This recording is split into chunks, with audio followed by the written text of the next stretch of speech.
Enmig de la muntanya Sant Fost hi ha aquesta estructura, un pou de glaç o de gel, format per diverses estructures arquitectòniques que es van construir al segle XVI.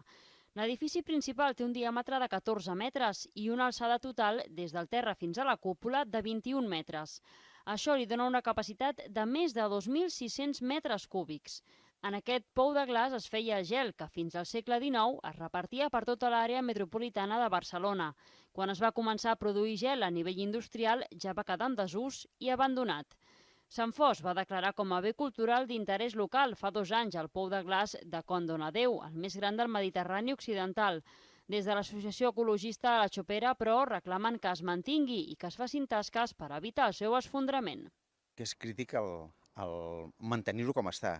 O sigui, si no es fa la neteja de la cúpula, per petits que siguin els arbustos que es veuen aquí, van arrelant i van ficant-se per entremig dels maons i dels cantos aquests.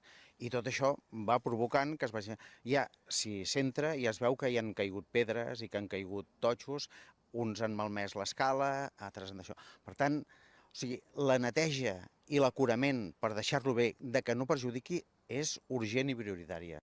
El pou de glaç està rodejat de tota una infraestructura necessària per fer el gel, com aquesta gran bassa rectangular que ha arribat a emmagatzemar 2.000 metres cúbics d'aigua que després es convertiria en gel. Té un conjunt adjacent, és un conjunt monumental de basses i sobretot la bassa gegantina que tenim a sobre, que és,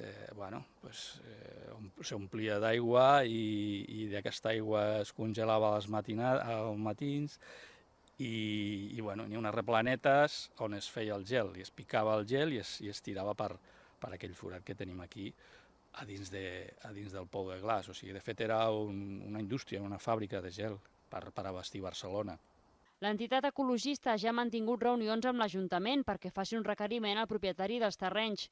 Com el pou de glaç està en uns terrenys privats, és el propietari dels mateixos qui té l'obligació de fer el manteniment del pou de glaç de Can Donadeu.